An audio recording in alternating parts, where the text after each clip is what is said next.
3 hobby boxes of Optic that I've like been chomping at the bit. Wanted to see these break for a while. Now we're going to do it. All right. There are still teams available for this. Once we show the first hit, that's it. Ravens are 85, Bills are 100, Dolphins are 250, Eagles 225, Rams are 80, Washington 110, Jaguars are 70, Raiders are 80, 10% off 3 teams or more.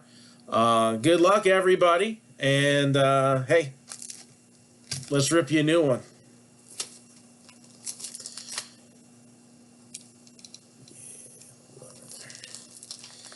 All right. I have been dying for this to break.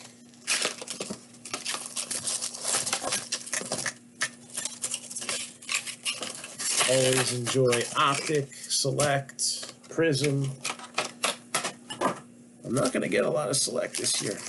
I'm quite upset about it, actually, but it is what it is.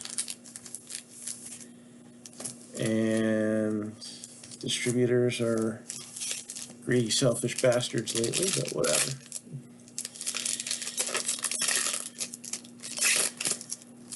All right. But yeah, I'm getting 2 definitive boxes. All right. I got the first hit in my hand. So first hit is definitely going to show up right off the first stack. It's not a long break either. It's not going to take us long to get through this one. It's only 80 cards in the box. But it's Optic, and there are some beautiful cards that come out of Optic. And hopefully better centered than Prism. So, I don't know, we're just starting now.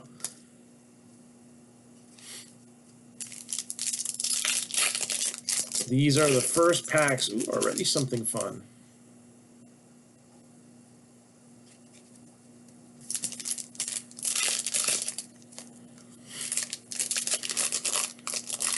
So if anybody has requests for any personal breaks, I'll be more than happy to take care of that after we open up these foosball boxes.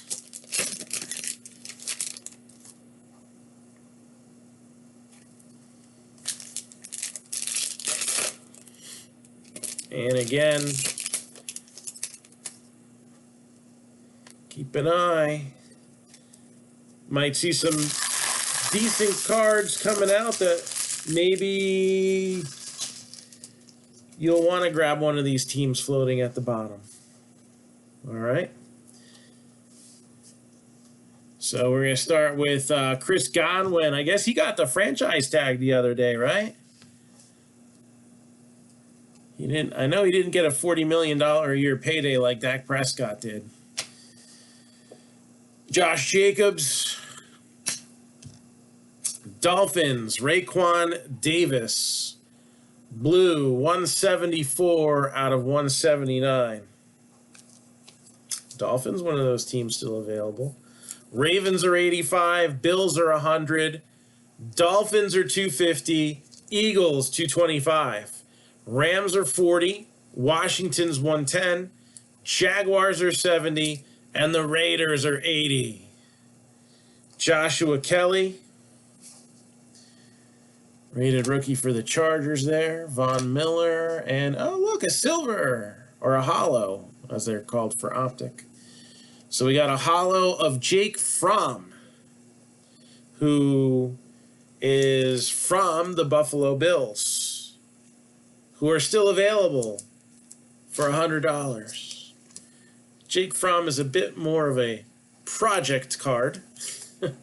Might take him a while before he sees some play time. He's going to have to get traded to a team that needs a starter, unless Josh Allen just totally falls off the map, which, I mean, happened to Carson Wentz, but still. Probably not going to happen.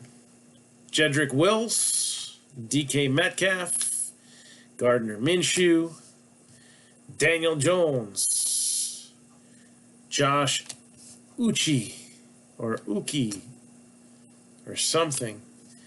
Another Dolphin parallel. This one's Christian Wilkins, numbered 182 out of 199.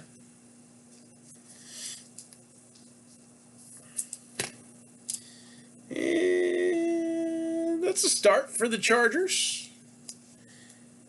Joshua Kelly was kind of a start, but Justin Herbert, rated rookie. Fairly well centered.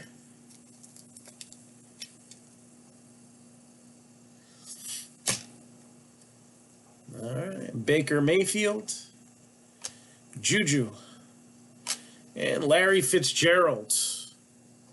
16 out of 299. We'll give him a little 1 cent love. Jaguars, a team that's still available. Laviska with the rated rookie. So Laviska Shenault Jr.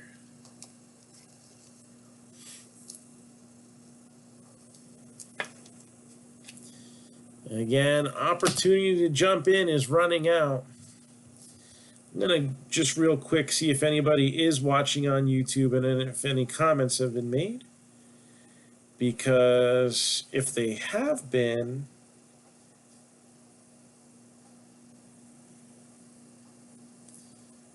let's do this.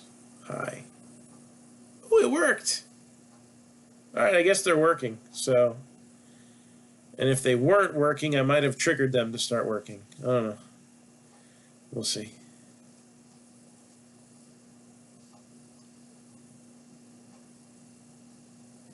Now let's see if the Facebook comments are working. No new ones. Okay. All right, so we got Aaron Rodgers, Derrick Henry, Tua Tagovailoa. Again, Dolphins still available, but not for long. Dolphins are 250. And at the very least, we got the Elite Series rookie to start things off for the Dolphins. Something. A.J. Terrell for the Falcons.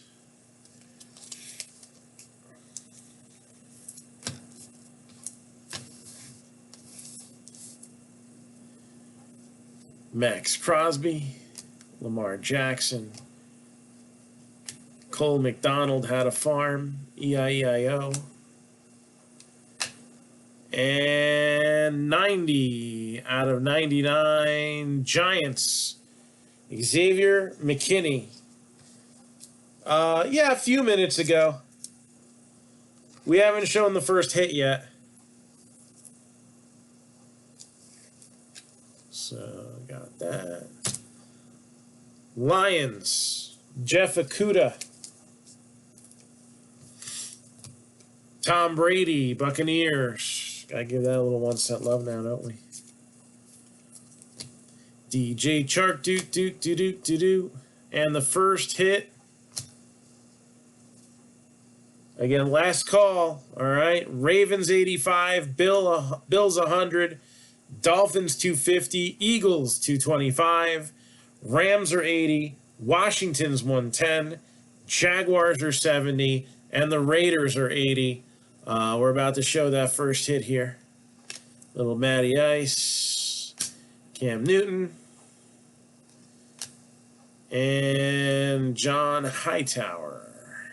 Guess I'll give that a little 1 cent love.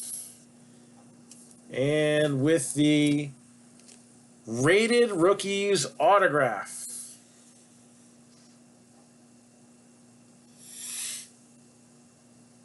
Card number 160. T. Higgins, Bengals. T. Higgins, Bengals. Hit number 1. And then we'll just bring this down to a simmer here with the scrolly bar. We'll update that tomorrow with some new stuff. Did not delete it. Why?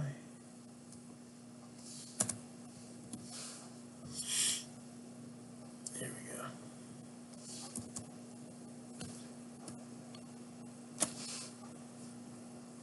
All right. Not much. We kind of just showed the first hit. So first hit's T. Higgins. All right, and guess biggest card so far, Justin Fromm hollow, and Justin Herbert rated rookie. So nothing too crazy just yet.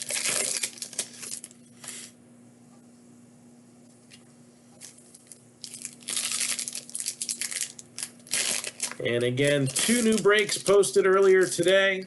So we have a baseball break. It is a 2021 Top Series 1 Hobby Jumbo Box. Jumbo Box. And a TriStar Platinum Baseball. All right, that one is halfway filled. Well, how much was that? 65 a spot? Yeah, 65 for a random division. And then we posted a break that's a little bit different. All right, it is a draft style break. All right, every single box in the break is what I would consider all killer, no filler. So it's just hits. It's a draft style break. And since there's 29 cards to make it an even 30 spots, we even threw in a slabber knocker spot that somebody can draft in lieu of a card if they'd like. That is $75 for one spot. Every spot after the first is $70. And in that break, again, it's a nice little mix. All right, we have 2 boxes of Leaf Pop Century. All right, we've seen some big hits come out of that. Best one so far was a Harrison Ford numbered out of 2. All right, I think that was like an $800 card or something like that. Devontae Parker. 2 boxes of Lucky's Loot Platinum Edition. All right, we've seen some nice 3-figure cards come out of that. We have a box of Leaf Ultimate Wrestling, which those boxes have skyrocketed just like the Pop Century. And then we have My House, Julio Jones, Falcons. And then a Leaf Metal Draft Baseball Jumbo Box. That one has 9 autos and helps bring down the cost per spot a little bit. Ray Lewis Retro.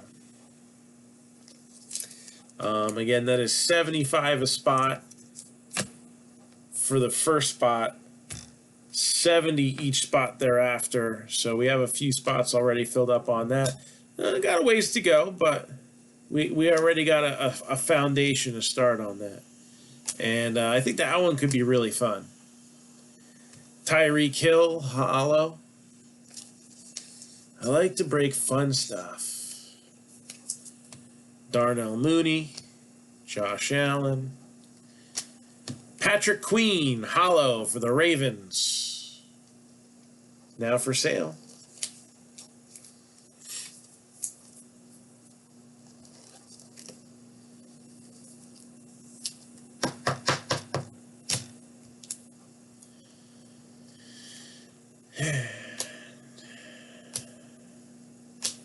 Stephon Diggs. 35 out of 35 with, I guess that's lime green or pukey green. All right. Not every parallel's a winner. Most of them look good, though. So Stephon Diggs, numbered to 35. Got the bookend there. 35 out of 35. Jets, Jets. Denzel Mims. Dominators. Patrick Mahomes.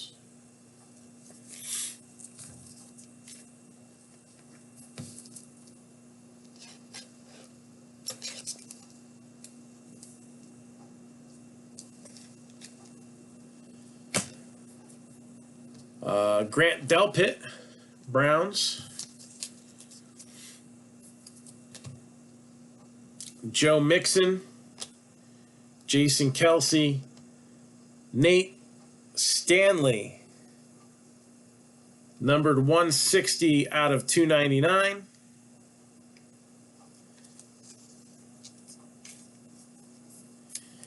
And Henry Ruggs the third, Raiders.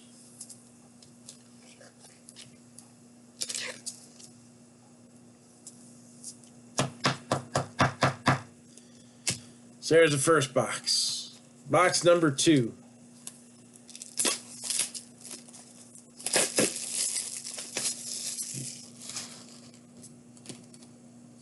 Well, this one's definitely, the way Optic and Prism and all that, those breaks are all definitely on the higher risk, high reward side.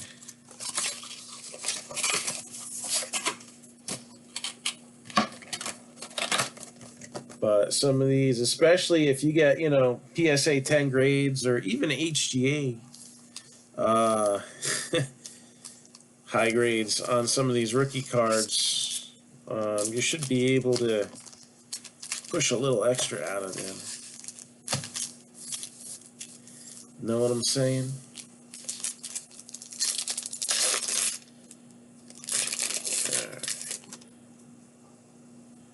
So round 2 here, box number 2.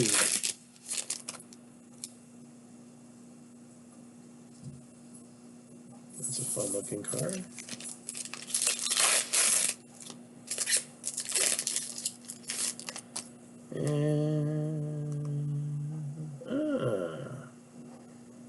That's an interesting one. All right. It's not a rookie auto.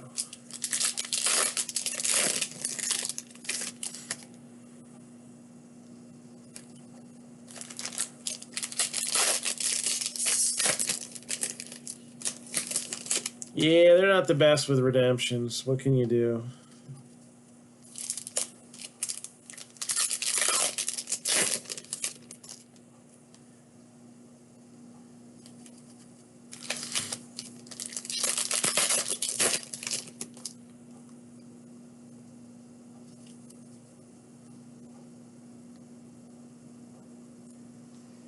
Well, a lot of prices and grading have changed recently. And there's also one other factor, and that's time. Time is a big factor.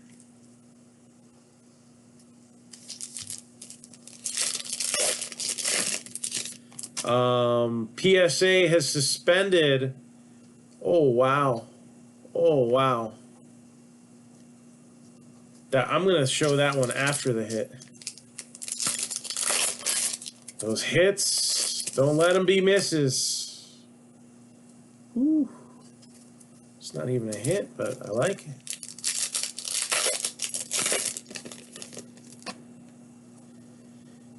Yeah, I mean, really, it's really the athletes that the redemptions hinge on.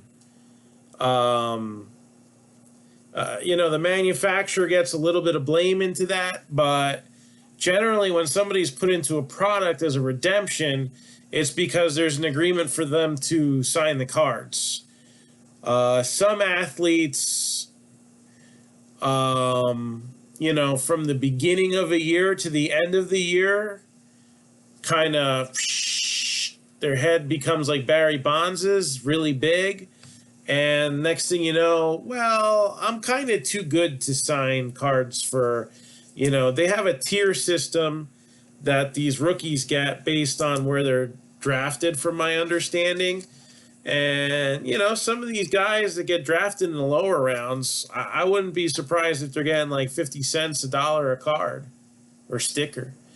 There's a Brady Dominators. Gotta like that if you got the Bucks. And then they end up having good seasons, and they're like, I don't really want to sign for, 10,000 cards and only get a few grand in my pocket. It's not worth it. Antonio Gandy Golden, 115 out of 125.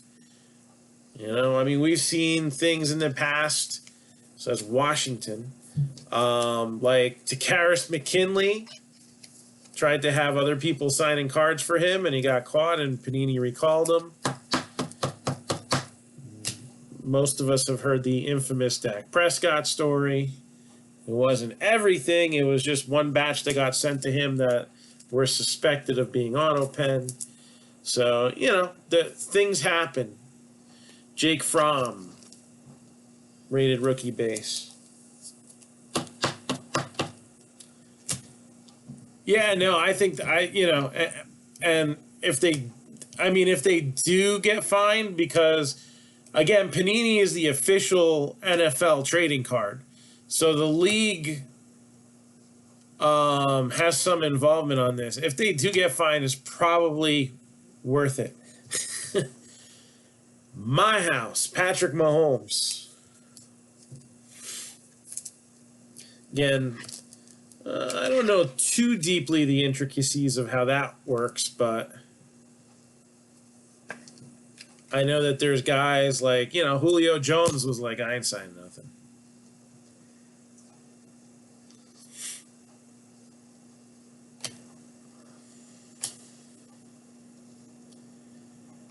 Something for the Panthers there. 12 out of 35. Jeremy Chin. 12 out of 35. Jeremy Chin.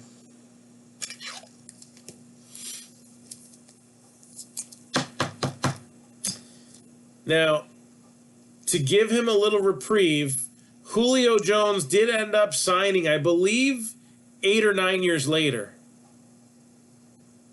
He was in 2011, I think in like 2018. For those who refused to take whatever substitution, they started getting their cards sent to them. Ben DiNucci. But again, usually, a lot of blame goes on the manufacturer. Now, there are times where, they may have sent most of them out and missed yours. That's on the manufacturer. But most of the time, it's that the guys haven't signed. And some guys, it does take them, 6 months, a year, sometimes 2 years to track them down. A little OC, but still very, very nice and sparkly. Pink Velocity, Daniel Jones, 28 out of 79. That's not his completion percentage, although there were a few games that might have felt that way. So 28 out of 79, Daniel Jones. Got Jalen Reagor for the Eagles. All right. Wrong Jalen, but, something for me, right? I live in Eagles country, so. Cortland Sutton. Bobby Wagner. Josh Allen. And autograph is going to be numbered 29 out of 49. Retro Series. Vikings. Fran Tarkenton. Vikings, numbered to 49. Fran Tarkenton. All right. There we go. Something big there, right? I like that. What else is in my hand? Well, if you were debating on getting the Dolphins, you maybe would have wanted to pull the trigger. He's like one of the, I would say top 50 quarterbacks of all time. Is that fair? Does he crack the top 25? No, I think he misses. Again, it's tough to compare eras. So, Tua, hollow, now for sale.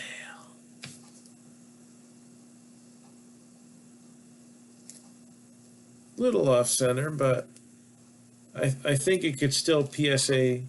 Hard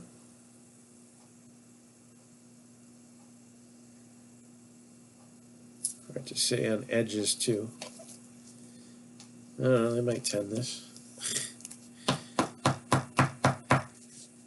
They tend a lot of things that I wouldn't, so.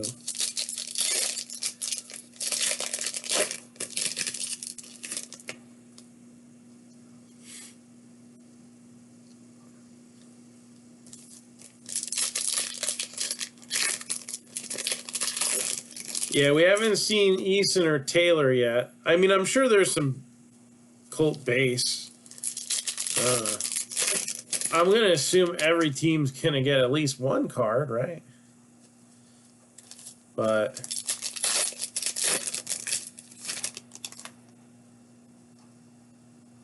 definitely some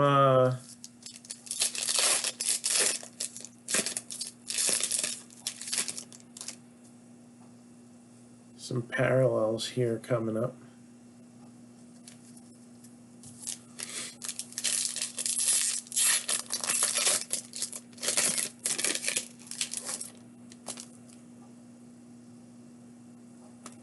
Oh, this is nice. What, for grading? I do that. We kind of touched on this a little bit last night, if I'm not mistaken. So I do cards for submissions.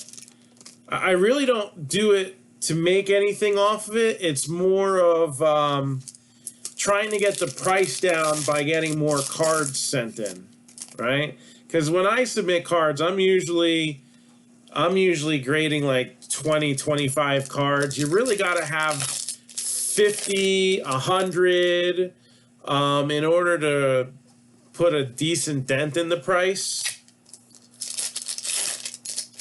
So yeah, that's why I kind of do that.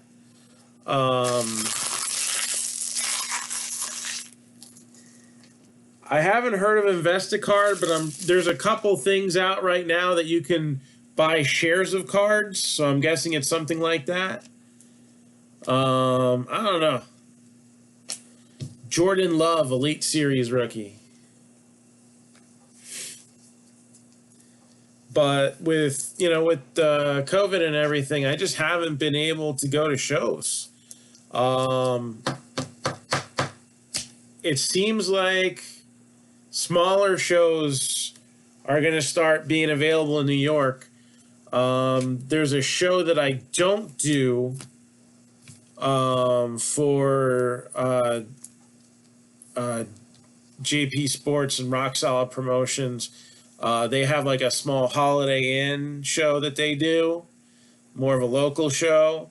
And that's going to be running for the first time since everything shut down next month or the month after, somewhere. I forget. I just saw the email today. So I'm going to touch base with them and see, what the expected timetable is before we can go back and do Hofstra.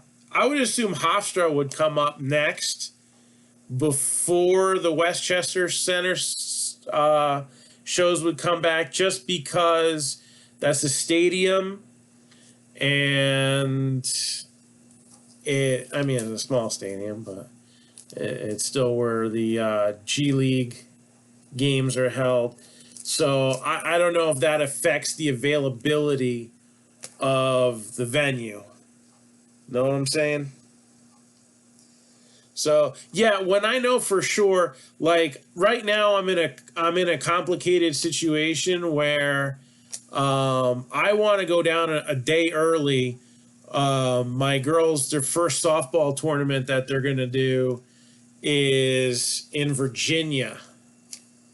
It happens to be there's Getter Gross Matos, Hollow for the Panthers. Panthers got some parallels going on. It's actually going to be the hotel's 20 minutes away from the Chantilly show. But the capacity of the building, I think, only allows 250 people in there. So, yeah, TriStar, the Houston shows are doing very well. There's another Tom Brady. All right. All about that base, The Houston shows, Texas is open. Rangers play ball, full stadium. Keyshawn Vaughn, 104 out of 179. No need to wait till the 4th of July in Texas. So Keyshawn Vaughn for the Bucks with a blue to go with those Bradys. Broncos, KJ Hamler, the rated rookie.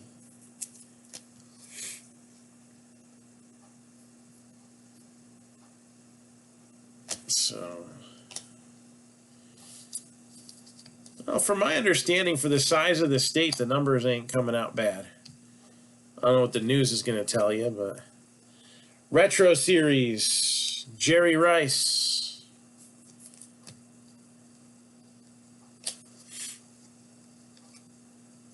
Mike Williams. Derrick Henry. Kenny Galladay. A lot of questions. What's going to end up with him? Where's he going to go? That's a hollow. Albert Aquagbonum. We'll give that a little 1 cent love. Bobby Wagner, 89 out of 299.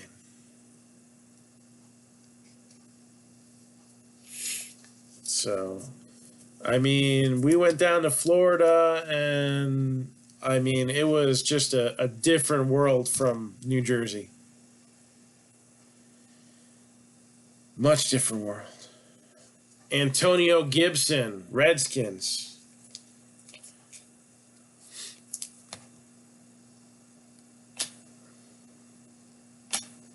And check that out. Steelers. Numbered 111 out of 299. Chase Claypool. And LaMichael Perrine for the Jets.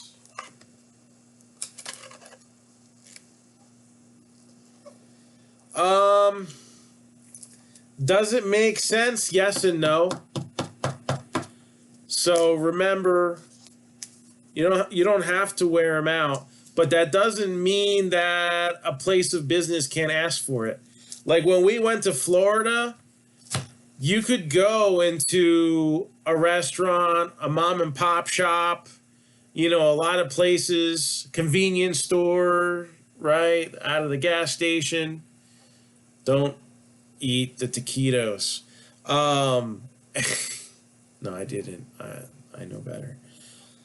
And you don't have to wear it, but you go to Walmart. Now, Walmart's corporate, Walmart's national, and their policy is the same across the board. So, they don't care if things are open. They got somebody at the door. Actually, in Florida, they had multiple people at the door because in Florida, a lot of them didn't want to wear it, and they had to get told, you can't come in here without it. So does it make sense? Yeah, it does. because again, you know, businesses are going to do what businesses do. If they feel like there's a liability issue, they don't care what anybody says but their attorney.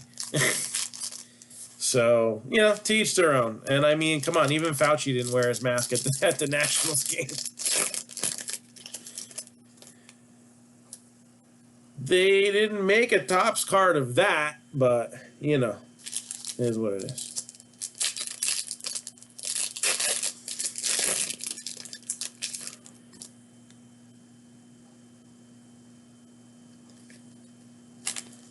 But, I mean, and ironically I say that, 29 of the 30 baseball stadiums will have people there opening day. So, you know, that's a huge step forward. A year ago today, or yesterday, I should say, everything shut down. All right. Basketball games, people were in the stands, the players weren't coming out, everybody was confused. I mean, really, if you think about it, like, sports was the trigger, right? It was the sporting events that was like, we got to shut this down. And then the whole world followed.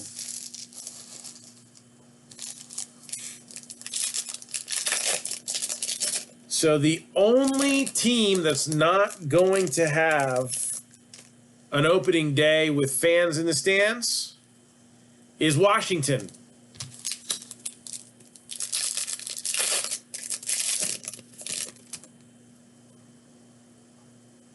So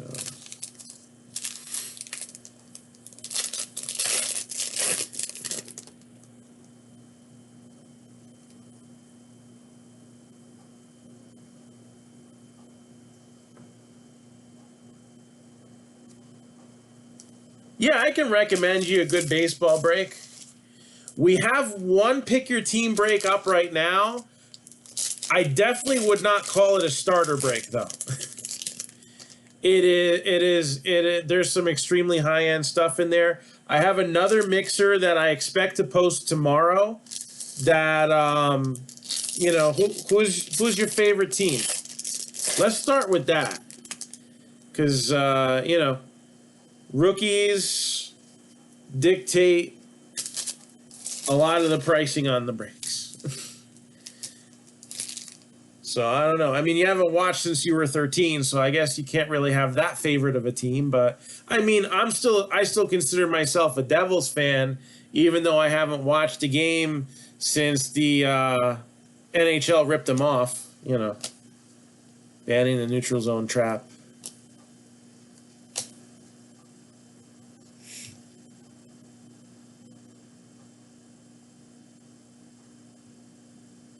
Yeah, there were actually a few of you guys at basketball games that day. I think you messaged me, and I think two other people messaged me that they were at basketball games and that they were getting, you know, delayed and then they got told to go home.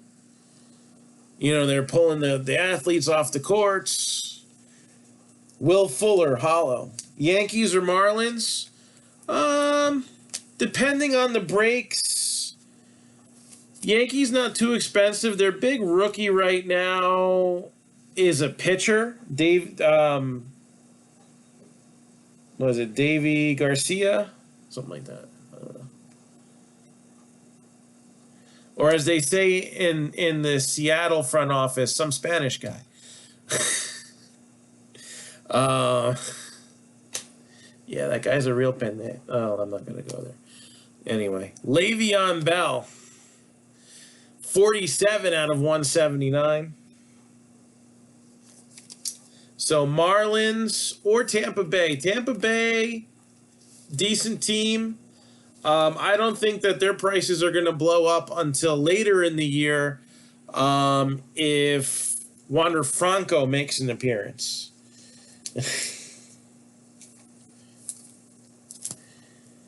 All right.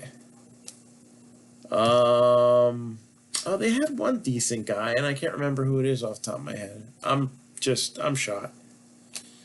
Marlins, you have Jesus Sanchez, who's a pretty solid rookie. But no, not somebody who's going to make the team extremely expensive. So Marlins might not be a bad start, and Tampa Bay, you know, they may get pricey by the end of the year. But right now they're not too bad. So Cowboys, how about them Cowboys? CeeDee Lamb, the rookies. CeeDee Lamb, the rookies.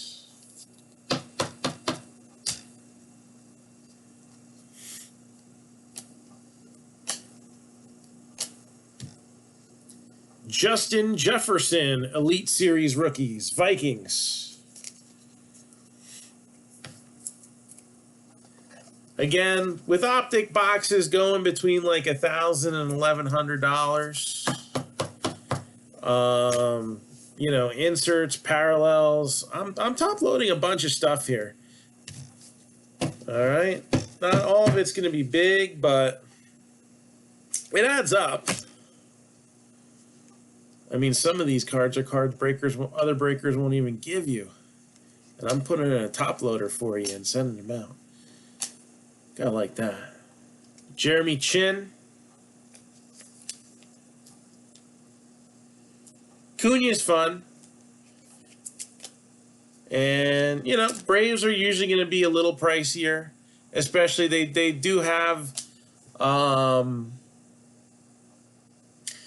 guess really the main rookie right now would be Ian Anderson. They have some, oh, no, I'm sorry. Christian Pache. So the Braves are going to be a little pricey. The Christian Pache would be a top 5 guy.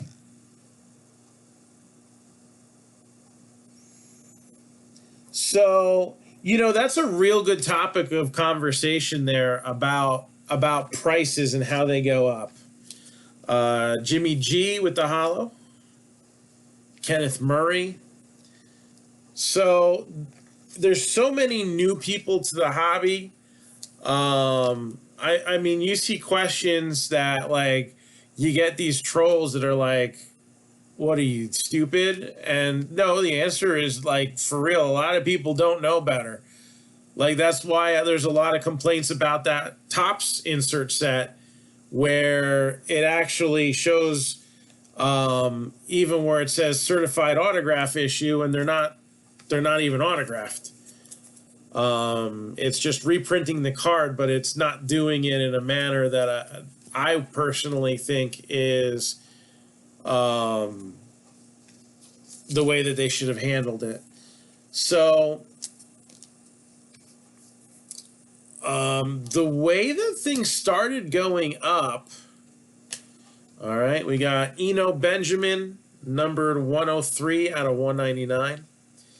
Box prices started to go up a little bit, probably starting in 2016, right? 2017. And, I mean, at first it was kind of incremental. There's a rated rookie for Chase Young, now for sale. And for a while, the boxes were kind of trending up. And single cards, you really didn't notice a difference. It was there, but it was harder to notice. See, card collecting is funny because out of all things that people can collect, there's a lot of, like, unwritten rules of card collecting that really inhibit the growth of value in the singles market. You know? Oh, you got to use eBay comps. Oh, you should use the average of eBay comps. Why? If a card is trending up, you don't average it. It's going up. But there's all these rules that people have, and it's not even the same rules for everybody. Some people will tell you one thing, and others will tell you, you know, the total opposite. I try to stick with, you know, when I talk about things, the reality of it. And the reality of it was box prices went up and up and up. Not a lot. Let's say suggested retail price was 100. Well, then it was 120. And then it was 125. And then it was 140. And then it was 150. And this happened for about, 3 years or so. And I mean, I could see what's happening ahead of the trend, because when I went to shows and I sold singles, I saw what everybody was going after.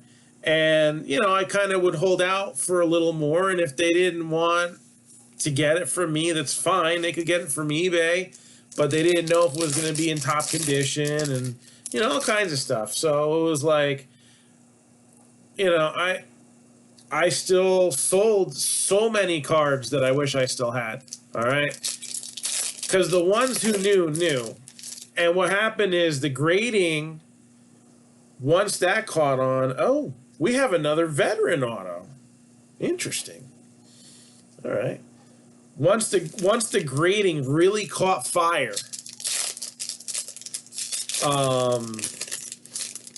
then people started paying more for raw cards.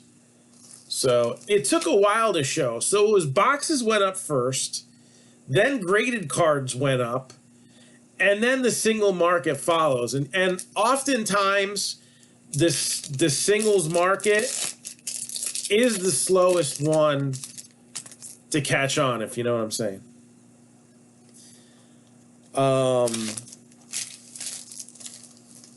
And then the last, I would say year and a half, it's just been crazy. I mean, you look at just before the pandemic started, you were seeing box prices jumping $10, $15, $20 from week to week. And it would go up and it wouldn't stop. Just as everything was, kind of shutting down. Let's use an actual thing I bought, for example. All right, 2019 Topps Chrome Jumbo. I bought a case. I think it's worth picking up. A lot of people are online, and I think a lot of the people that are poo-pooing it are kind of not educated as to what has been happening the last few years. All right, it's all about that base. Flagship top rookies that grade PSA 10 sell for a premium. All right. It really started with Mike Trout. That's the card that it never went down. 2011 update was the beginning of the update series. Most years, these cards were just starting to keep going up and up and up. And there is so much talent in Series 1 alone. If you can get them at retail, don't overpay. All right. Would I go out there and pay $30 for a blaster? No. Would I pay shelf price? Yes, I have, actually. And you know what? I didn't buy all of them. I only bought a few because I know what the hobby stuff is going for, and I didn't want to, one, take opportunity from others, and two, I just I gotta sell those. I want to open up a few and have some singles. I'm gonna sell those too, but with no shows, it's not gonna be right away. So I picked up like 2 blasters, a couple hangers, and then some of those Topps holiday boxes when I was down in Florida. I cannot get cards by me. They've bribed the vendor. I'm curious if I go into Target, now that Target has had a corporate-wide crackdown, I wonder if they'll show up in there. I would probably venture to say no. I think they get backdoored. I don't even think they make it out onto the sales floor. That's my opinion. But yeah, most things retail now, you can get a premium for if you're reselling the boxes. But there's some sets that it's really hard to recoup your investment in retail. All right. Heritage is coming up. Now there's a strong rookie class, and they're all going to be in there. So I would say even this year, Heritage is probably one. You might as well get it if you see it. Do you have to buy the shelves out? No. Some people frown on that. I personally, as long as you're getting them legitimately, 83 out of 125, Deshaun Watson for the Texans. Yeah, see, that makes me nervous.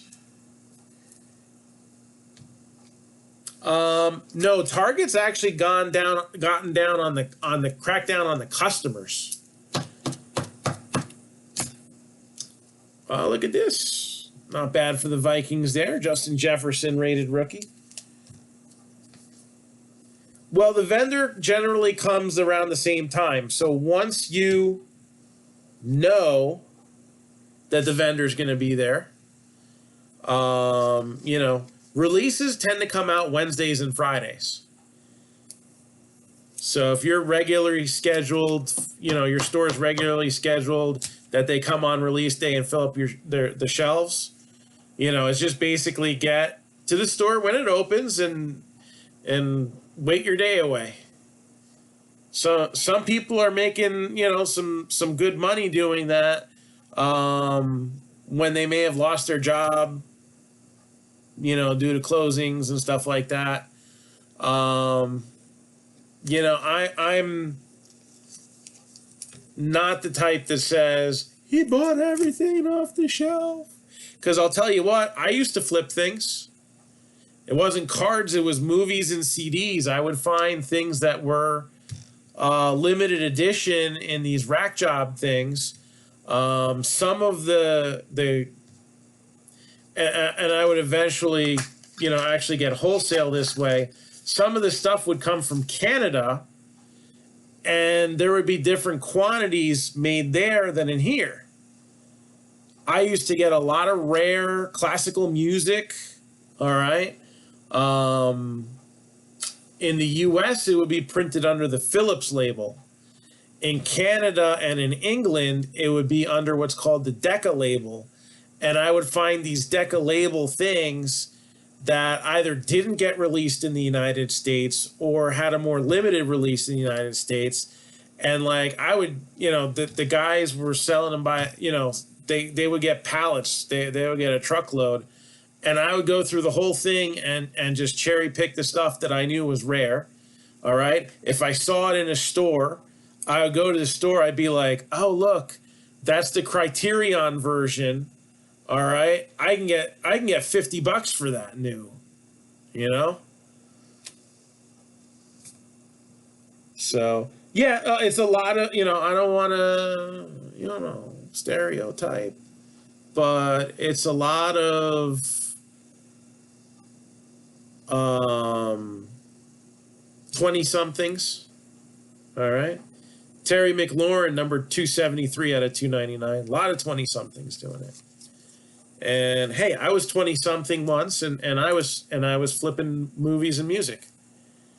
I would go to flea markets, and I would find people selling things that they should have been selling at the prices that they were selling, and then I would put it in my stand for the price that it should have gone for. And then sometimes I would sell it at the flea market. Other times I would bring it home, put it on what used to be part of eBay, was called half.com. Way back in the day, there was something called Switch House that even preceded eBay, but they couldn't get their stuff together as far as scammers go. And, well, somehow eBay has survived, and they can't either. 26 out of 99, Ashton Davis, Jets. So I guess that's been a problem since the mid-'90s. But, yeah, it's a lot of younger kids and kids. I mean, I'm about to turn 40, so I'm going to say kids. Keyshawn Vaughn. Damn, I'm old. Anyways. Not everybody even knows what they're buying. They just know everybody's waiting for it. If I get some, I can put it on Facebook or on eBay or on whatever those, there's like 10,000 apps now that you can get, right? And they're going to get double, triple, quadruple their money or even more if they find something really cool like Prism or Optic, right? Why wouldn't you go and do it? It's literally money sitting on a shelf waiting for you. Minimal investment. So we got Baker Mayfield, $62.99. I mean, the save it for the kid guys. You know what you save for the kids? All right? Because you know what? We do the kids breaks in the big shows in Westchester, and we do them sometimes even in what's the name of the place? Hofstra. Most of the kids, unless they're like their parents are really loaded and they go to a show with like $1,000 in their pocket, like they got, if they're coming early in the show, they got more money on them than I do, you know. Joe Burrow.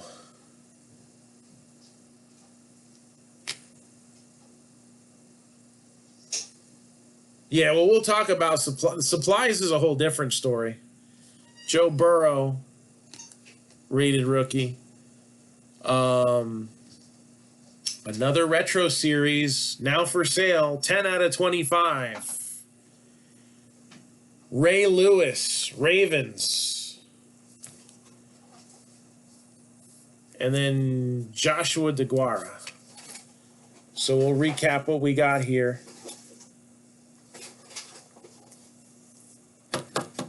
It's ironic. I wasn't sure. I actually had this to the side. Look at that.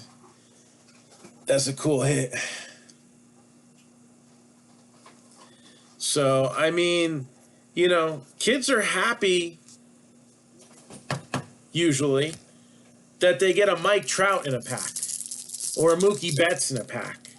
All right? These kids, the cards that a lot of adults are throwing away, literally, I've seen people throw away base cards. They'll go, they buy it. You know, they've left it on my table. They'll buy a pack. Oh, this one's nice. They got their top loader in their backpack, and they put it in there, and they put it in the little row box that they got in their backpack, and then they walk away, and there's like a stack of cards like this on the table, and I'm like, all right, well, we'll figure out what to do with these. Hey, buddy, you look like you're 10. Here. All right. But, you know, they're happy with what they get. So it's not a big deal. All right, I'm not going to go through all these, all right, but there's plenty of decent cards. They add up after a while. But let's do the highlights and the recap, and we'll also talk about supplies. And if anybody's looking to get a personal box, that can extend the fun a little longer too. Joe Burrow, rated rookie. All right. And we also had Justin Herbert. And to complete the top three, where is that sucker? We also had Tua, but his was a hollow. Ooh. Not too badly centered either for Optic. We also had another hollow, not a top 5 guy, but Jake Fromm. So save them big league. Opening day. You know, I'm making sure that I get those, even though I haven't opened up the store yet. I designed my store so kids can go in the store, look at stuff. All right. I'll mess it up a little bit. It won't be completely organized. But you know, Justin Jefferson, rated rookie. They'll be able to look at everything and see cards of all their favorite players. You know, there'll be stuff that's going to be, you know, kept safe. I'm less worried about the kids and the grown-ups getting handsy. Chase Young. Justin Jefferson also had an insert. Figured I'd mention that. CeeDee Lamb, the rookies. Steelers, Claypool, number to 299. Let's see what else we got in here. So, you know, I make sure that I still have plenty of that stuff available. A pink velo, Daniel Jones for the Giants. Jeremy Chin to 35 for the Panthers. Patrick Mahomes, my house. Dominators, Tom Brady. Henry Ruggs rated rookie for the Raiders. Mahomes with a Dominator. Patrick Queen hollow. And then the 3 autograph cards. We had Fran Tarkenton number to 49. Ray Lewis number to 25. And then T. Higgins with a rated rookie autograph. So now supplies. You know, it's funny that came up with you today because this morning, all right, I kind of, woke up early. I've been kind of traveling back and forth. My dad, needs a little help. He just was in the hospital for a week. And now we're bringing him to some doctor's appointments for some follow-ups and reality checks, interventions, nothing. Anybody who's got a parent that's been sick and is stubborn knows what I'm talking about here. And I saw a post this morning, and it was somebody like, I got some supplies. Like, they're selling. All right. So I kind of broke this earlier, but this is 15 sleeves, right? Or 15 packs of sleeves. There's 100 in a pack. Somebody was selling, I think it was 4 packs of sleeves for $18. All right, first let's give the guy a little bit of a benefit of the doubt. Depending on where he is in relation to where he's got to ship it to, it could cost them like $4 to ship it. All right, so then it's really $14, right? 4 packs. They call them penny sleeves for a reason. Now the price has gone up over years. They're really not penny sleeves.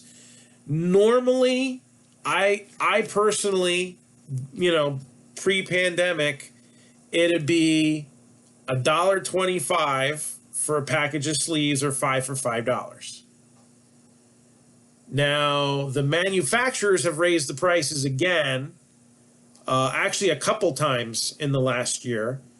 So I think I haven't checked the invoices. The supplies invoices, I'm a little lazy. As long as I got what they said they were going to send me, I kind of don't check it because they're not very large totals anyway. But I probably should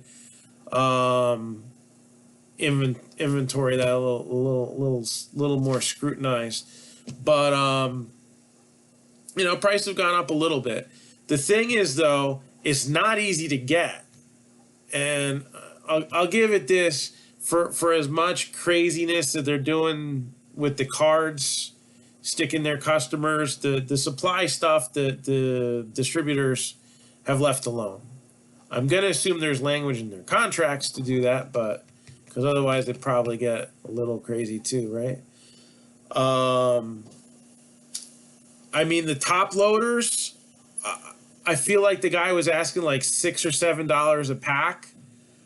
Right now, probably between $2.50 and $3 is reasonable for a pack of 25 regulars. All right, the thick ones do go for more, and you probably would be surprised if you don't regularly buy that stuff, how expensive the 180 point top loaders are and stuff like that. But this guy was just like 3 or 4 times, and everybody was making fun of him. What do you think? They're retail cards? But it's gotten really hard to get this stuff. There's times where, I've got to get creative and find somebody, not even locally. I got to travel a little bit. I'll know, I know who's got what. All right.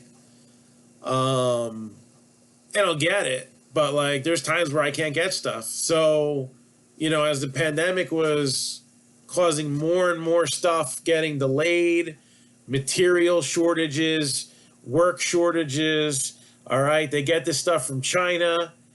You know, all this stuff made in China, okay? Right here. Ultra Pro. Made in China. So it was getting difficult to get stuff in.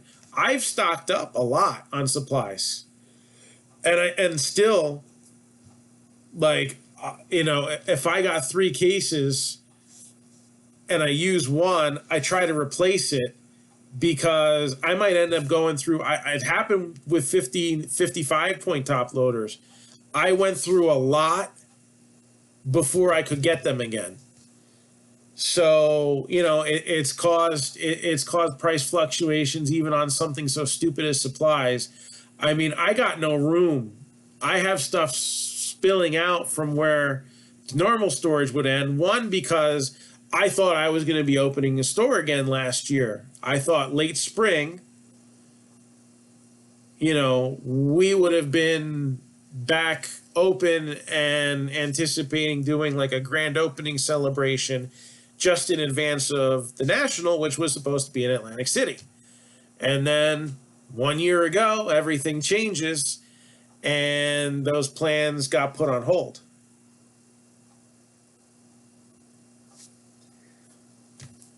But we did the ramp up. I mean, we had, you know, things figured out. I had spaces that I was looking at. I mean, we were almost there. You know, had things progressed a little slower and not happened until July, like, you know, the first run of Marc-Down brick and mortar ended. A large part of it was due to combination of identity theft. I still deal with that crap to this day. I have to file. I keep forgetting to file a new police report. Who do you talk to about identity theft? Like, is it your local police, the state police, the FBI? I don't know. I got to figure that out. But it's something that I opened my store, something out of my control happened, and then I had to close it.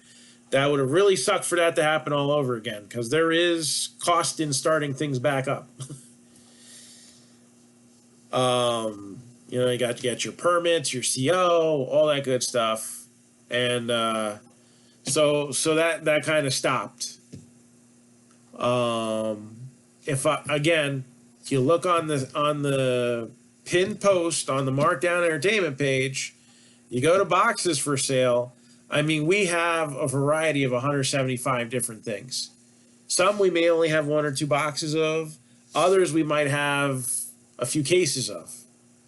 So there's a lot. There's a lot. And we could fill up a store no problem.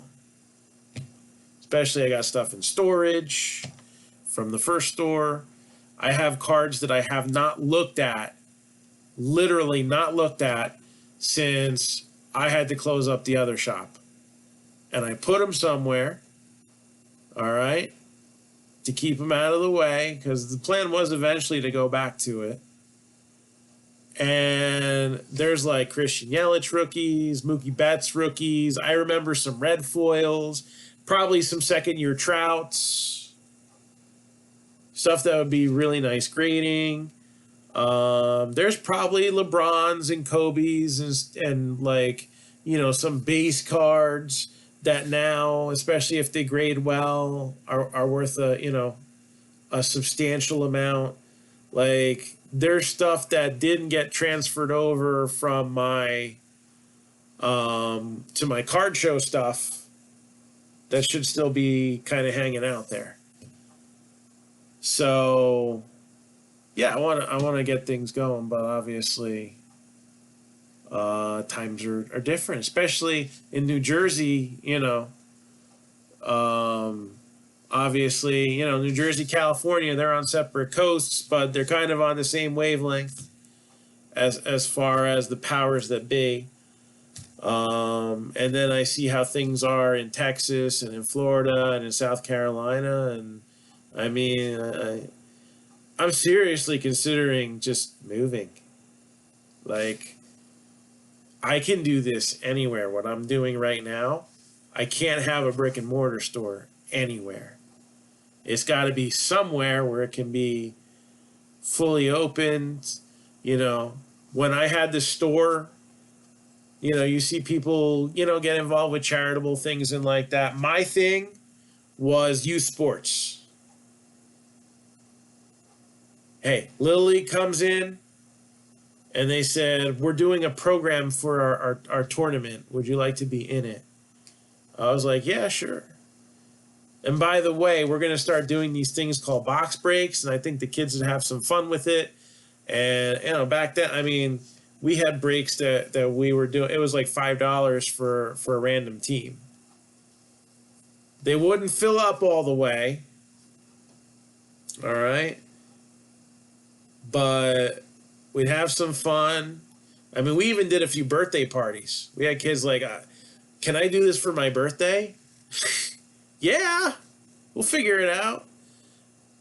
We actually had some pretty notable cards come out for one birthday party. It was like a cut signature Stan Musial card out of Diamond Kings and a Yadier Molina autograph. And the kid was actually a Cardinals fan, so that even ended up being even cooler. He was really happy.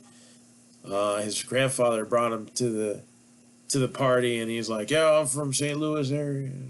It's cool. It's cool. It's fun. So it's kind of why I have some of the philosophies I do.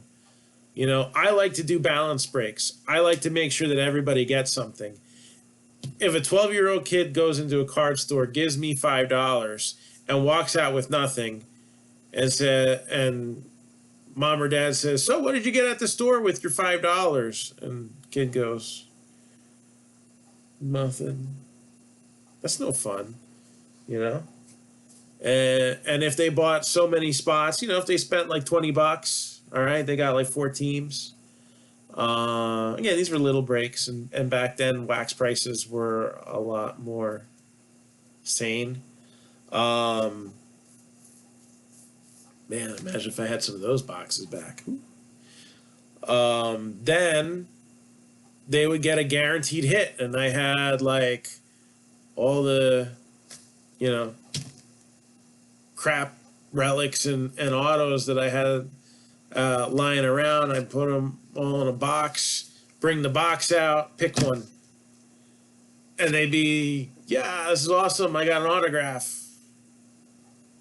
All right. It was a skunk bonus, though. They had to not hit. It was a skunk. It was that first Marc-Down skunk bonus. All right. We've been doing that since 2014, before we even started broadcasting these things. Little history. So, that philosophy and the fact that, when I first started and I didn't know better, I put a few cards out for Razes. A few of them actually went. 2015, I had some nice Mariotas.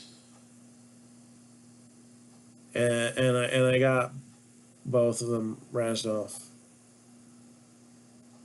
And I'm thinking about it, and somebody says something, and it's like, "Yeah, well, this is all illegal gambling anyway." And I'm like, I didn't think about it that way. And I'm like, I don't want my business tied to that. I know it's, everybody, all the big groups, they do things like that. And I'm just like, nope, gonna be different. And I always try to think of, things to do to make things fun. Some people have even stolen some of those ideas, but it's okay. Imitation is the greatest form of flattery. Sports leagues, they're stuck? Nah, they can't suck. It's California. You get to play all year long. I don't know about San Francisco. Definitely down south by LA and all that. You gotta be playing ball 365 a year.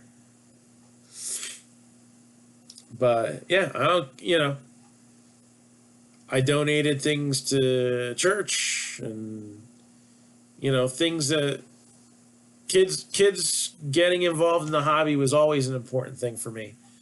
That's why if anybody ever sees, JP Sports, Rock Solid Promotions, they do the Westchester show, which includes the East Coast National. All right, so that's probably the biggest show on the East Coast, standalone. All right, there's 4 big shows on the East Coast from Boston to Virginia. All right, Boston, Westchester, New York, Philly show, and Chantilly.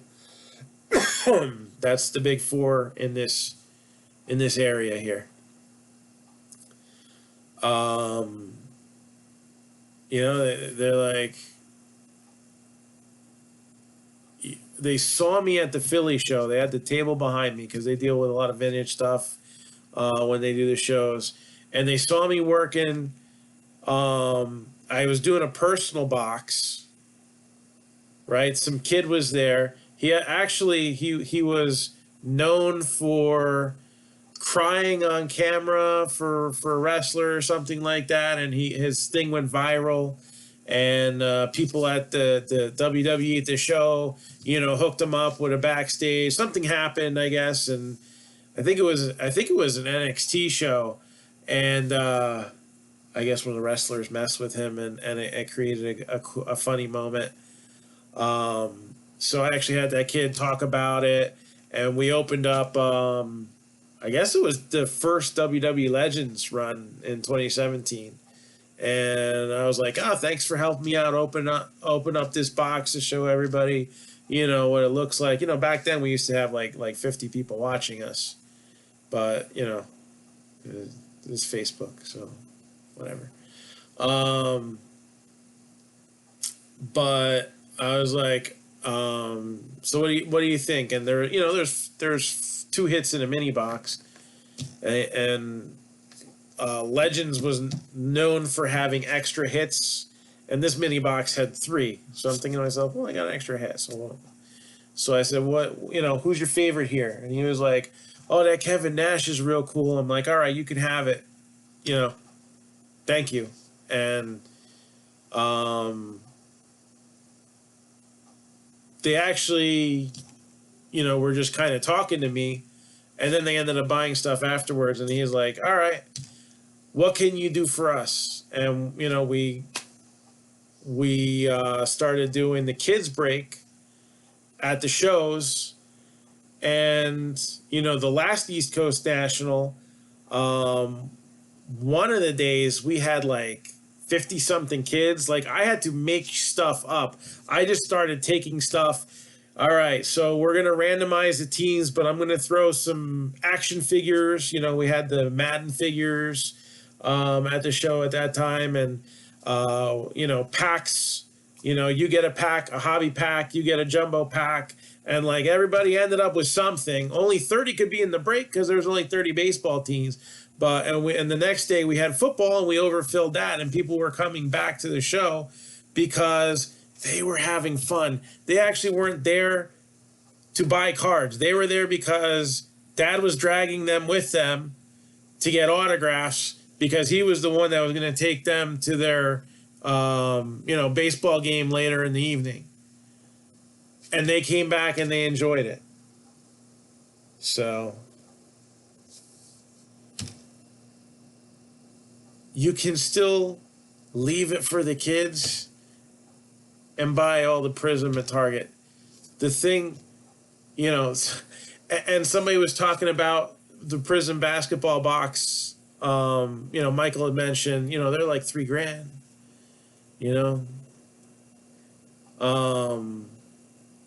I saw somebody in a group say, whose kid opens Prism?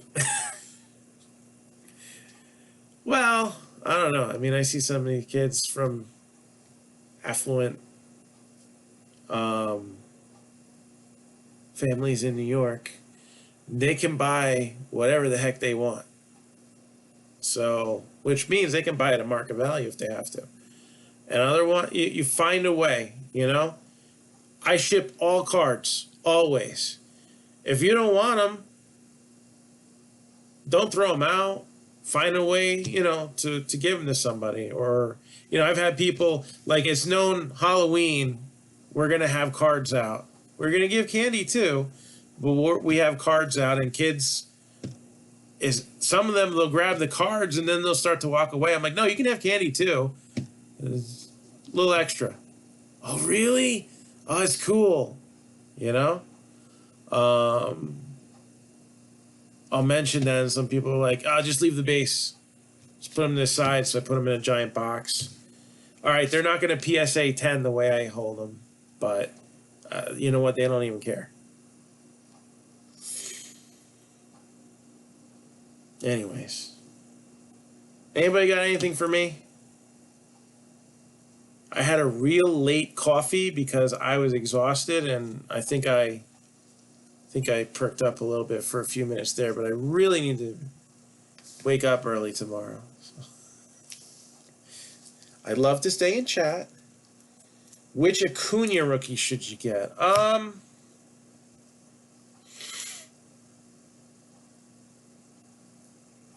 So depends on what's your motivation.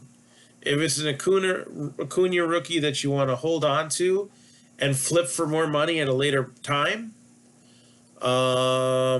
probably the Series 2 bat down Acuna in a PSA 10, or you can buy boxes from Marc-Down Entertainment. I still have jumbo boxes left of that. But seriously, like that one is a scarce one. Series 2 tops, basically every case had one Acuna and one Glaber. And then obviously a good graded one's going to go for a premium. So I don't even remember how much the boxes are. I don't know what the cards go for. That can fluctuate from day to day too. So if you're looking at it as kind of like, I'm going to, hold on to this for a while and try to get some more. But I mean, honestly, if you're just going to put in your personal collection and Acuna is your guy, it doesn't get whatever you can get a hold of. I got, cheap one. I got the first Tops Now Acuna. They're cheap. They're not much more than what you could buy them for on the website the day they came out. I really thought those were going to shoot up higher. But, you could get his archives, right? I think that's the 83 Tops design. You could get his Heritage. I think it was high number Heritage he was in. It was definitely high number Heritage. There's a bunch out there. He was like a middle of the year deal. That's why he was in Series 2, but he was only as a short print. All right, technically his rookies are an update. Those are a big deal too. His base rookies out of update, especially PSA 10. Long-term scarcity, I like the Series 2 better, personally. Has he not been doing good lately? I don't know. Do we really count spring training? I don't know what he's doing, but he had an all right year last year. Last year was a weird year for a lot of players, too, so it's like, who knows? But I think he's been doing all right.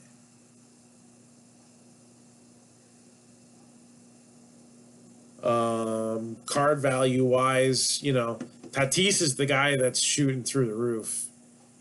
Is it too late to buy on Tatis? Probably not. Guy hasn't even played a full season yet. If he lives up to his contract, he'll be right behind Mike Trout probably.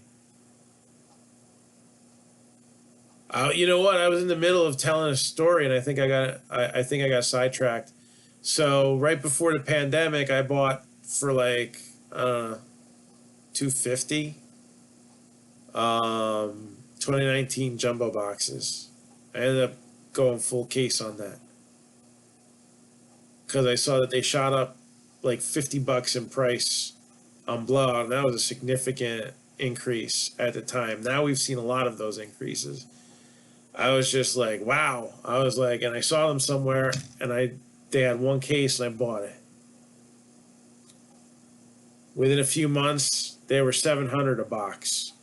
I actually tried to put them out in a series of breaks.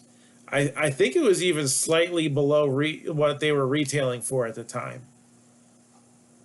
And we got through one box, and then we couldn't fill another break. No one was buying into the product at that price. So we pulled the break. Now they're going for about $1,500 a box. Who knows? Maybe they went up again overnight, But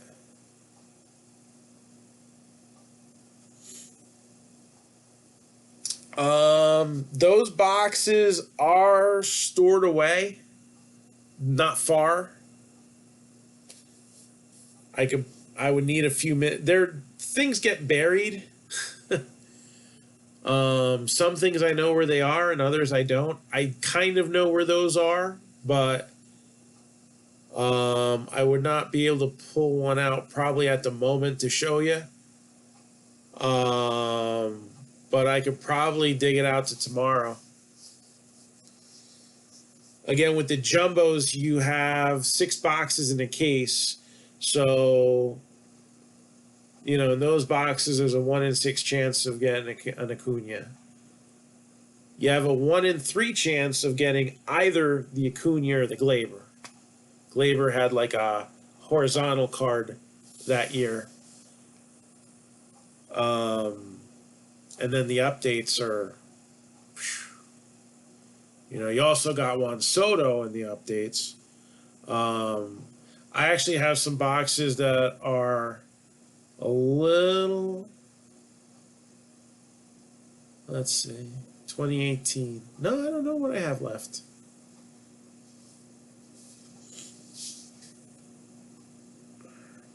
Tatis go for a lot. I mean, raw base cards are going for like, what, 150, 175? If they grade PSA 10, they're going for a lot.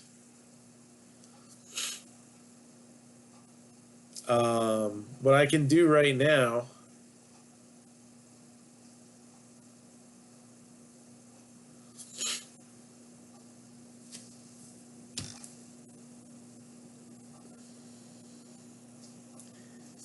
so like this is the box list.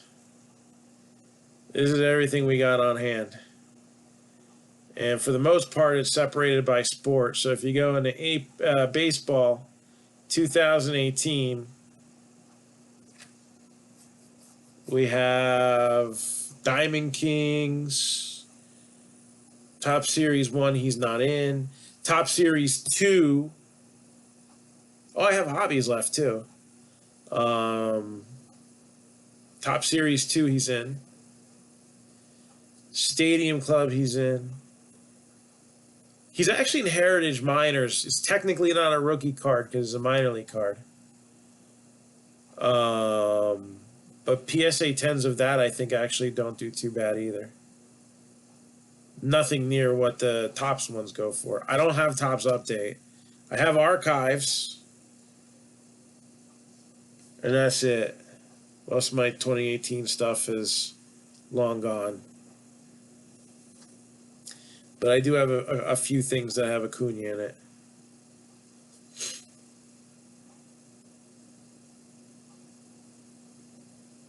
(2019) again, there's a lot of stuff that's blown up, and I'm out of a lot of it at this point. But like, he's in Tatis is in Topps Tribute, Heritage High Number. He's in Series 2. All right, it's not a short print; it's a regular base card. So those boxes go for a hefty tag right now. They've actually shot up higher than the Series 2 boxes. Nowhere near the update, because in update you not only have Acuna, but you have Soto too. I only got one case of those originally, and somebody grabbed them off of me for future resale at a card show. It was just like, I think I broke one box. No. I broke more than one. I think I broke one case, and I had a second case, and I just sold the second case outright. No, Tatis is 2019.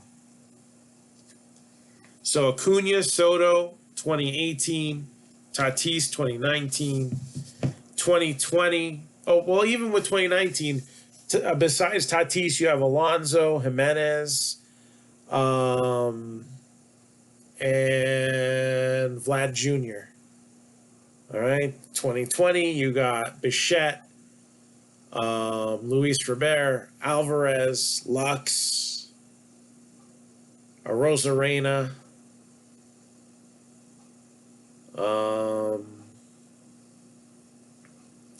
For 2020, Series 1 is the strongest flagship tops.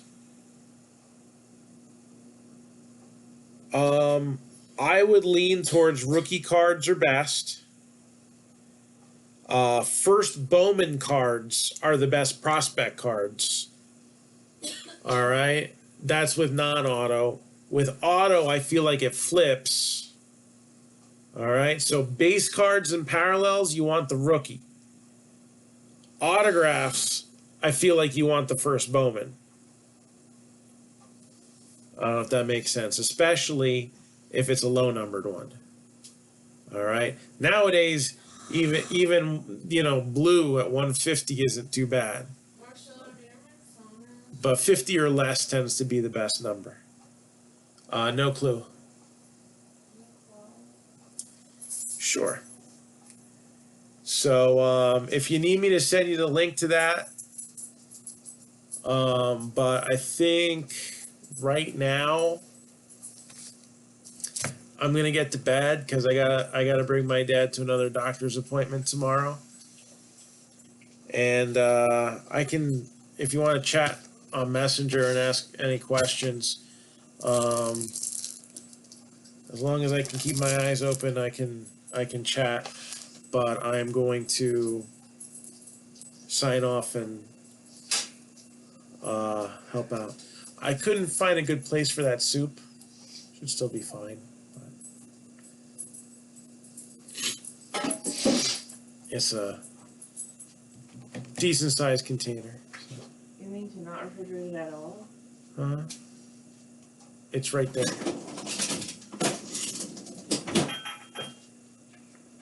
Yeah, right now, baseball, hey, anytime. That's what I'm here for. And I'm my thing, not just kids, but, people who have questions about the hobby, if I can help and answer. There's guys who charge monthly memberships for things that I'll talk about for nothing, just to have something to talk about and help out. I love baseball. I really feel like the boxes have not gone as out of control on baseball. I feel like it's taken longer for certain products to shoot up. Baseball is a sport with much more longevity than football, right? I think that's why rookies for baseball and basketball have always been so strong, and football, they've just kind of started to catch up. All right. Even hockey, rookies, young gun rookies are the big deal in hockey. But baseball is a lot better long term, I feel, than most sports. Basketball, it's kind of neck and neck. Basketball is a whole different animal than baseball, though. Basketball hype is a big thing. Basketball players can be productive for like 20 years. Baseball players used to be able to do that. Now it's a little tougher. Now, what is it? Brian Dozier just retired after 8 seasons. Really? 8 seasons? That's all he played? Like, guys are lasting for like 12 years, 15 years. Not everybody's like Nelson Cruz, who can hit 40 home runs and is pretty much almost 40. I appreciate it. So yeah, when I always talk about bang for the buck. I feel like baseball is the best bang for the buck sport out there. Football, you're trying to get the big guys. All right, like that Tua Hollow I just hit. That definitely is going to cover the Dolphins and maybe even another team or two that I had to take on. Um, but you know, football cards that we've hit, some of the most valuable cards we've hit were football cards. The Mahomes, we hit a true rookie out of NT out of 15. That could probably buy a house right now, especially in the shape that it was. I'm sure it could buy a very nice house. It could buy something uh, twice the size of my house in North Jersey, probably.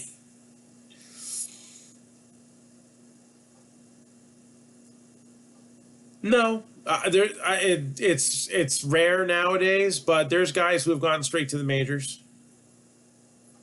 No minor leagues.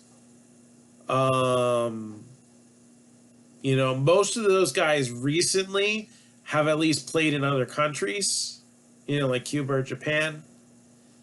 But that's still professional, so I don't really count that. Shohei Ohtani didn't play in the minor leagues.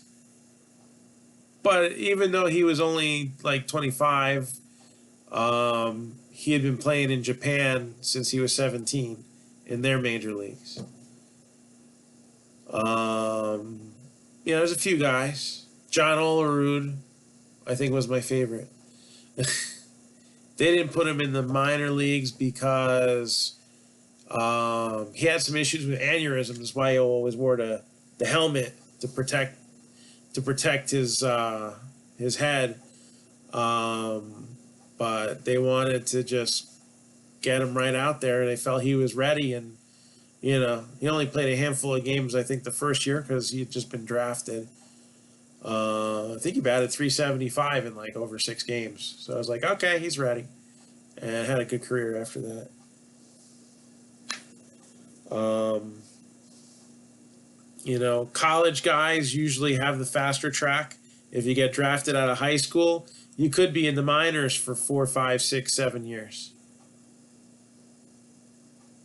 If you're coming out of college, usually it's 2 or 3 years, but that's nowadays. You could spend your whole first year, low A ball. Then you can do like Tatis. They start you off in high A ball, which I don't even think they have all the levels anymore because they cut out 40 minor league teams. But he just went like high A, double A, triple A. Welcome to the show. Jordan Yamamoto, now he's on the Mets. He started out for the Marlins. He was actually pitching in a major league game before his first Bowman card came out. His first Bowman card came out in Bowman Chrome. I guess that's 2018 Bowman Chrome. And he started the season, I think, at high A ball or maybe even double A.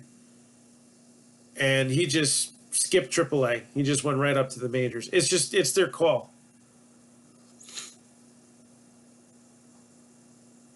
Yeah, well, NBA, now you have the G League.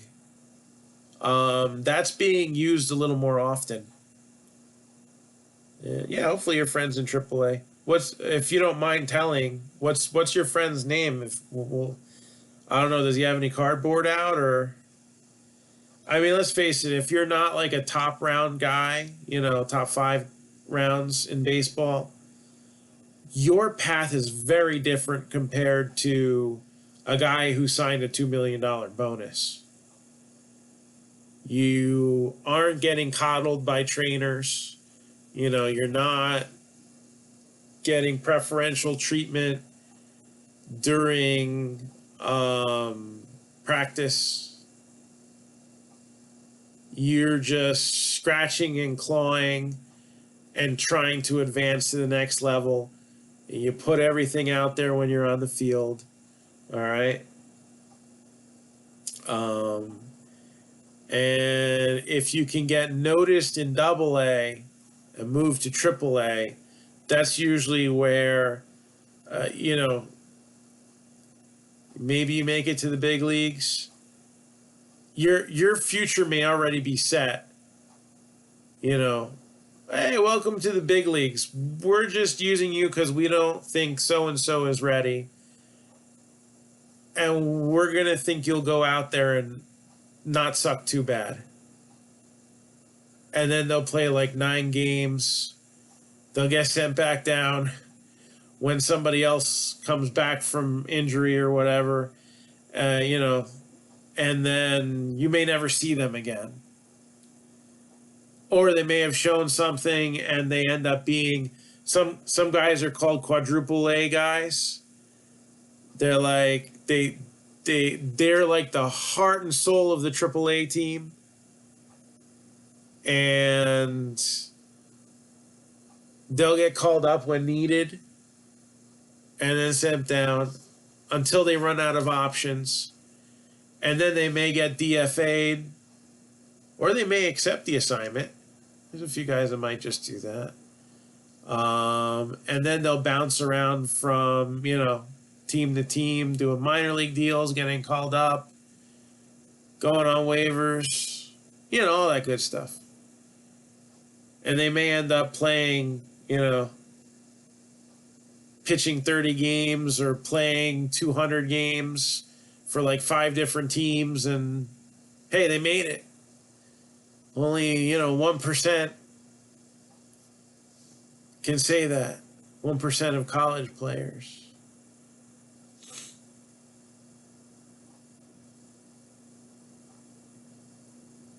So minor league money is not good. Some of them don't even make minimum wage. Minor leagues, your signing bonus is what gets you through until some of them, they got to work regular jobs in the off season just like they used to back in the day. Some of them, they don't even have enough money to get a place to stay. Like you think of like exchange students, they do that with minor league baseball players. And you can, open up your home to them, and during the season they'll stay there, and then they'll go back to whence they came. Okay, cool. I'll have to look up the info on him. Doesn't sound like somebody that's been in a Bowman set though, so probably doesn't have any official cards. Might have a minor league card, right? Minor league team set. Probably will have a minor league card. I forget what company. A lot of minor league teams, they'll have them by the sheet, and then sometimes they'll have team sets made up. I know the Blue Claws do that. But yeah, it's the bonus money that they get initially. But once they get called up to the major leagues, they make minimum at the very least. So they get, what is it, 210,000? I don't know what it is. Somewhere around there, like 210,000 a year. It's not a bad pay increase. $4 an hour to to 200 grand a year. Congratulations, you made it to the big leagues. So, I guess that's contingent on them staying in the big leagues. That's why they wait for some of these guys. They want control, all right, and also payroll. Especially on a team like, the Marlins or even the Rays. I mean, I thought they were going to have Blake Snell. They had a team-friendly deal on him, and they still got rid of him, so. But, yeah. It's a little different than football. Football, money's not guaranteed like baseball. So you get cut, unless you had a signing bonus or you made a roster bonus or you were on the roster past a certain day, like that's it. Game over.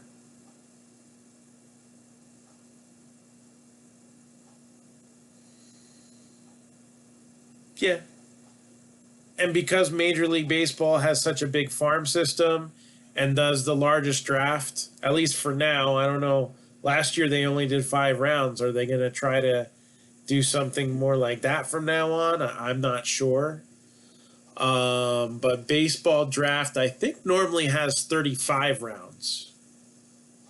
And most of these guys are just filling up rosters on minor leagues so that they have full teams to develop the players that they want to develop. You know what I'm saying?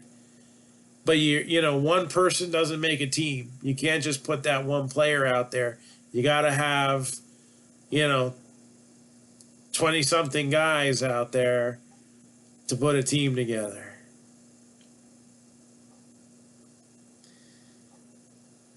So, yeah, it's just another rite of passage. It's a privilege to be able to play in the big leagues. All right? Nobody should get handed that. You got to earn it.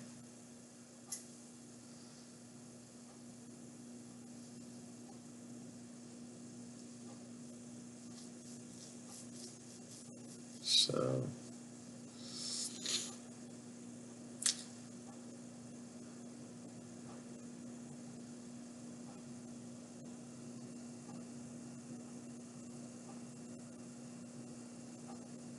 I hope he gets it too.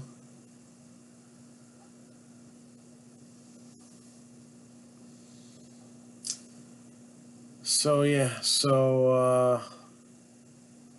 I'm gonna hit the sack. I'm gonna go to bed, and hopefully we got a few things going on for Friday night breaks. Again, the baseball break. It's actually, if you're looking to get a spot in a break that we have up right now, the one I would recommend, it's 65 for a spot, but it's random division. So you would end up with 5 teams in the break. It's a Series 1 jumbo box of tops, and there's a TriStar Platinum Baseball in the mix as well. Man, I can't believe what the Platinums and the New York Dynasties are retailing for. Woo! But they've gone up. I know the manufacturer cost has gone up on them too, but that's the way the hobby goes. Are there good cards in there? Yeah, and they're very nicely spread out. You have Christian Pache, Braves, NL East. You have Joey Bart, Giants, NL West. You have I'm so tired right now. Let me think. My brain's not full speed right now. You have more guys. Alec Boehm's another NL East guy that I think is super underrated right now. Oh, Ryan Mountcastle, Orioles, AL East.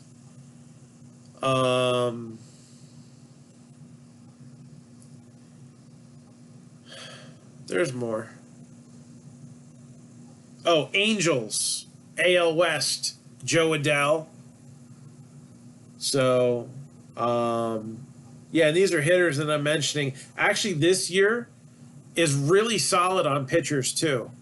Both for 2020 Bowman draft, there's some solid pitchers that got drafted last year. And this year, there's some good rookie pitchers. Yankees, Davy Garcia. Royals have Brady Singer. Maybe to a lesser extent, Chris Bubick. Braves, Ian Anderson. There's more. There's literally like 20 plus rookies in Series 1 that I think are worth a damn. That is correct, and that's why I'm saying even pitchers. So pitchers don't go. All right. 2010, two phenoms: Buster Posey, Giants, perennial All-Star, slugger, catcher. All right. Steven Strasburg. And you look at what Steven Strasburg has done in his career, and it is a freaking sin that his cards aren't worth more than what they are. Strasburg had so much hype. 8 games in, blows out his elbow, Tommy John.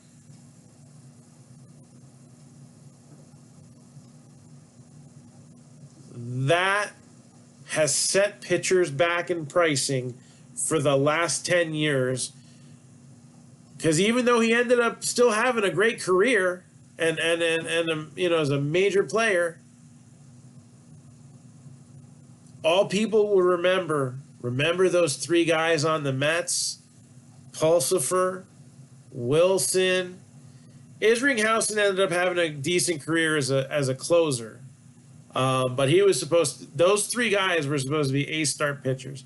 How about Todd Van Poppel? All right. If you're not close enough in age to me, you have no idea who those guys are, and there's a reason for that. Pitchers' careers have just, you know, tended to be more likely to go down the toilet due to injury. Brian Taylor. This is a guy who was almost kind of a hero. His brother started a bar fight, and, you know, he had his brother's back, but he destroyed his shoulder in the fight. Never made it. I don't even think he ever got to the majors. And he was, you know, there was Van Poppel in 91, Brian Taylor in 92. You know, these guys were supposed to be big. Didn't happen. 93, Dave Need. I mean, there was just such a bad history with pitchers. And when Strasburg got hurt, all right, like his stuff was selling for insane amounts when that was unheard of. I had just gotten back into the hobby in 2009. And it was just like the worst stretch of star players. Like the big stars had been playing for, like, you know, since the early 90s, since the 80s and early 90s. And there wasn't that, you know, Clayton Kershaw was starting to get around. You know, some guys were starting. Lincecum too. He arm issues. People were starting to buy into him. And then Strasburg was the guy who I feel has kept people that have been in the hobby for a long time from going after pitchers for a while.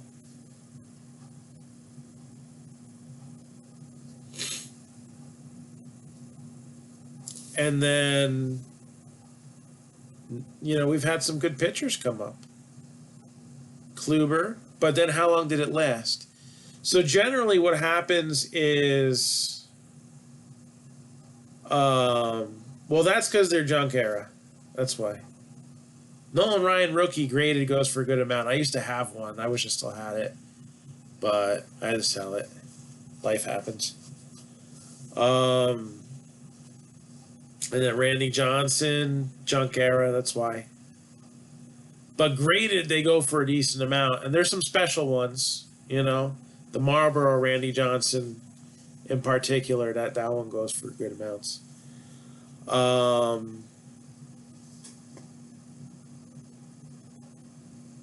But there's a lot of good pitchers in the minors.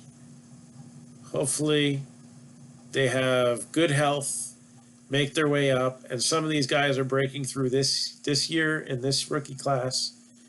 All right, technically they made a come up last year, but, you know, picking at straws here. But they're, they got bright futures. The rule of thumb is for pitchers, until you've won a Cy Young,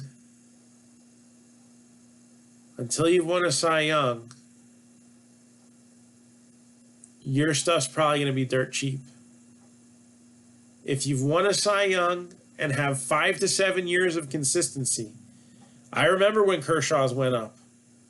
All right, it was 2014 because that's when I had the shop.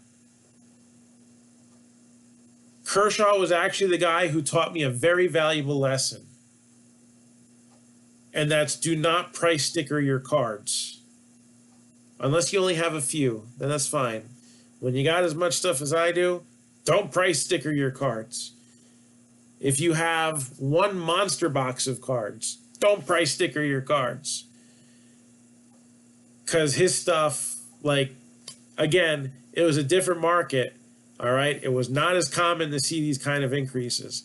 When I say that stuff that was $4 was now going for $20, all right, back then, that wasn't just a significant increase. That was mind-blowing insane for a pitcher. All right.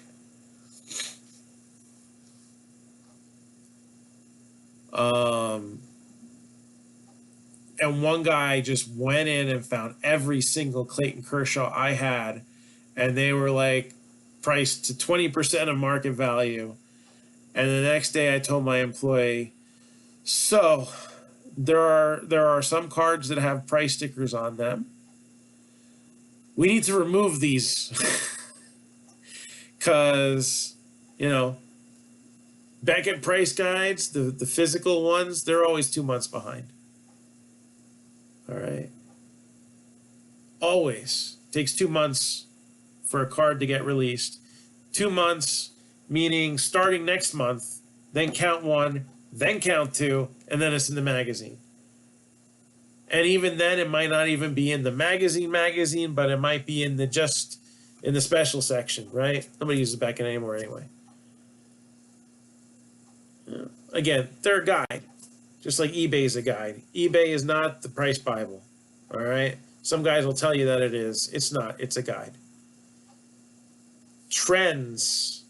Knowing your market and your players, that is the most important thing that a lot of people, the concept is just, eBay is a crutch.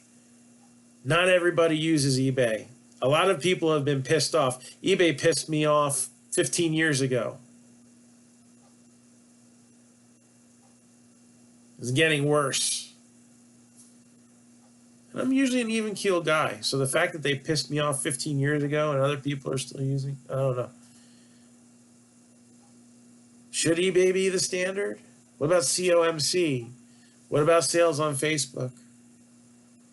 What about hobby shop sales? You gotta know a little bit of everything to get a true accurate price. That's why I never give it. If somebody says, what's this worth? I don't give them a number. I give them 2. I give them a low and a high. And I say anywhere in between is probably fair game.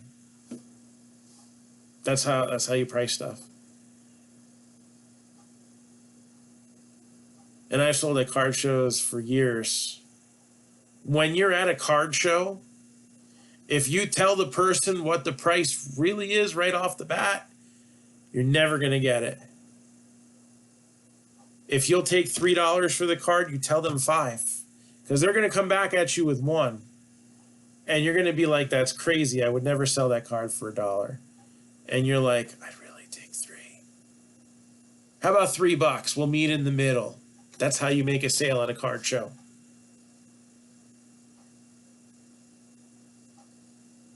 If you asked me, I'd probably say $3 and I'll throw it in your stuff. At a card show, I'll tell you 5. Unless you're like the 9-year-old boy who's digging quarters out of his little wallet, and he's like, I only have $2.40. All right, you're good. Okay. How much more is that $2.40 card going to be worth in the future? Then you find out that you have a big boom, and 10 years later, that $2.40 you took for the Mike Trout, that was $1,000. I used to have like 500 Mike Trout rookies. That's my story. I could have been a millionaire right now. But I've had a wild ride in this hobby, and I ain't done yet. So I'm not bitter about it. I just think it's a noteworthy story. And I like to bring up noteworthy stories. All right. I gotta go to bed. I'm never gonna wake up. Yeah. Even a kid, now he paid a lot more than $2.40, but a kid bought my gold, Topps gold, numbered out of 2011 Mike Trout. I don't even want to know what that would go for. It did have some chipping on it, so I ended up settling for $80. Yeah. For a gold Mike Trout. No, I sold all my Lucas. I don't think I have a single one. I don't get a lot of basketball. So if something's hot and I have one of it, it's usually gone.